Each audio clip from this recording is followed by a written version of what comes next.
Hello and welcome to day 9 of 30 days of KineScentials. We're into our second week, and the theme of this week is laying the foundations, or coming home. The move of this week is arch and curl. The oil we'll be using is Neroli, and the point is CV17. And we'll learn a little bit about all three of those. Before we jump into learning the movement together, I want to just talk briefly about arch and curl. Arch and curl, like all the spinal motions, is about articulation of the spine and finding our fullest range of motion and expression. Arch and curl specifically is in the sagittal plane, the front back plane.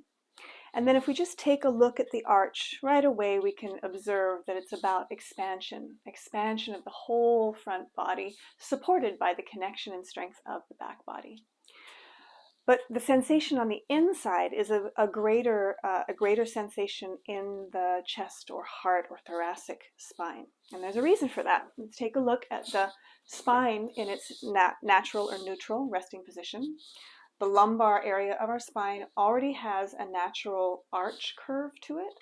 The thoracic area of our spine already has a natural curve to it. And then the neck or cervical spine also has the arch curve to it.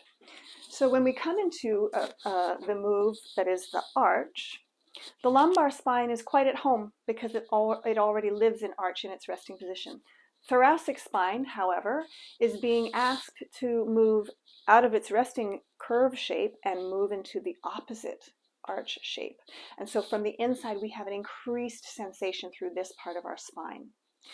All of that's true in the inverse when we look at the curl. In the curl, the thoracic part of our spine is quite at home. That's where it lives. Lumbar, however, is being challenged to move out of its arch shape and into a curl shape. So our experience on the inside is a greater sensation through this whole lumbar sacral belt. Why is that important? When we're doing our arch and curl or any spinal motion, we're looking for, one of the key things we're looking for is an equal distribution of forces. And we'll talk a little bit more about that when we actually learn the move. But we don't want this increased sensation in specific parts of our spine to kind of trick us up and take us out of the application of that principle, equal distribution of forces. Okay, so keep that in mind as we go into learning the arch and curl. We start in the uprightness as always, and then feeling an expansion of the whole body, the whole front body, and a connection of the back body. An image I love to use cueing this is that there's a huge globe, a huge ball behind you, and you're enveloping and contouring your spine around that ball. Come on back into the uprightness. In your imagination, bring that ball now in front of you and feel like you envelop around that ball as it moves into you. And then imagine that ball is filled with helium, and then so the helium then wants to elevate you. So we don't want to ever feel like we're bearing down and congesting into ourselves. We want a feeling of suspension in the position. Now let's just check for that. One of the cues for equal distribution of forces or balanced curl is to see if your shoulders are over your hips. So careful you're not too far forward or too far back. Feel you're contoured around that globe with shoulders over hips. Come on back to uprightness. Take an inhale. Expand into the arch. Same thing here. Make sure your shoulders are over your hips. Feel the expansion of the front body with the connection of the back body. Breathe your inhale into uprightness. Envelop around into the depth of your curl with that light feeling, that helium feeling. Feel your neck long out of your shoulders. And come on back into your upright. Lovely. And we'll get back to experimenting and exploring more with that later. Let's take a look at our Neroli. So take the cap off and take a nice inhale. Oh, wow, Neroli just sort of brings you into your center while it awakens and opens all of the senses. It's so beautiful. So Neroli is one of the euphoric floral oils. And it really has an enveloping aspect to it. And I've just been using enveloping as some of my verbal cueing there, and I love that it's what's coming up here as well. And so it really does, it brings a three-dimensional awareness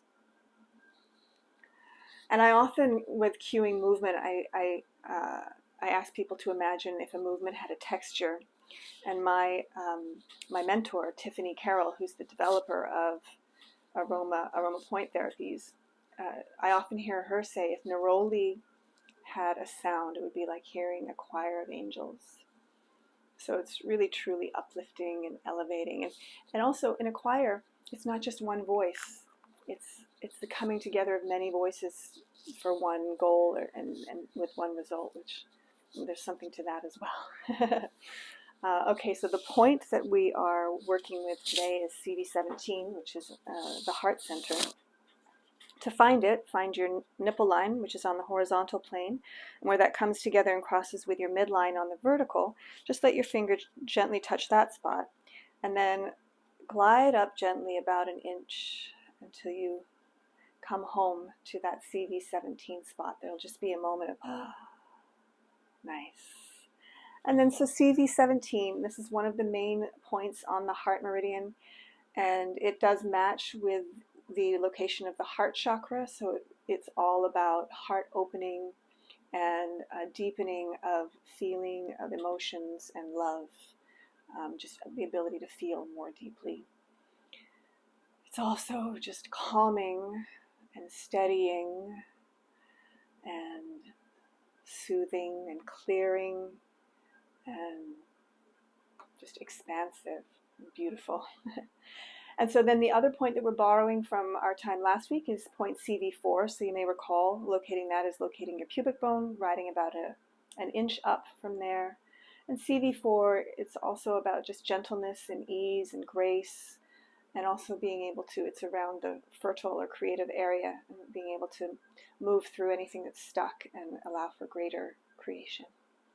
So let's go ahead and apply the oil. Put it on one finger. Share that with another finger.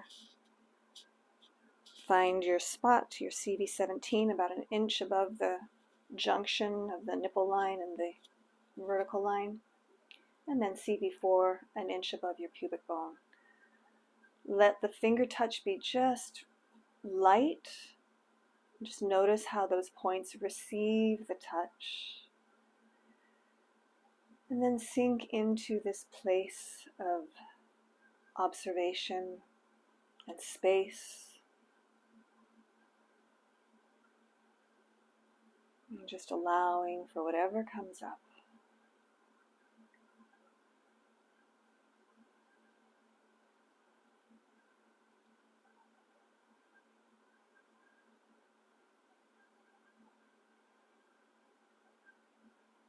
Mm-hmm.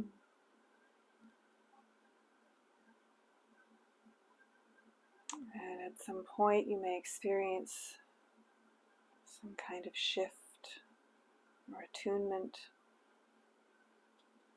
And then you'll take your oil back to your nose and breathe that neroli in.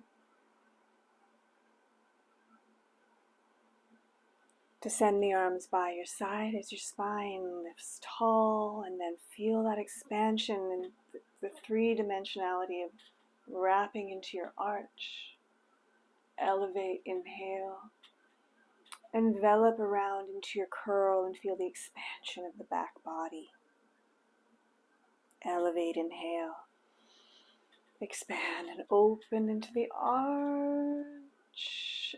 Lift up, deepen into your curl. And while you're here this time, lace your fingers and place them gently behind your neck, hook up under the skull, and then like a fountain, come up through your center. Open the elbows and the knees, expand into the arch. Elevate up through center.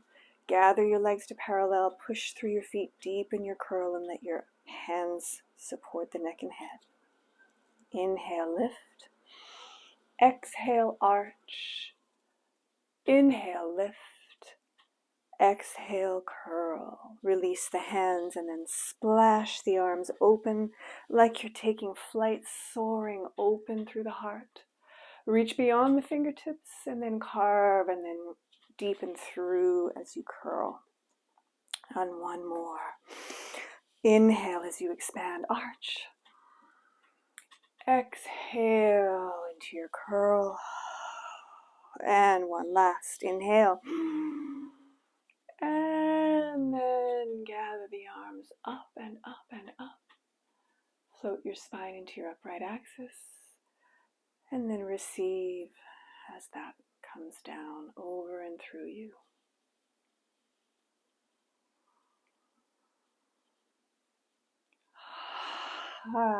Thank you so much for joining today as we have an exploration with Arch and Curl, Neroli, and CV17 and CV4.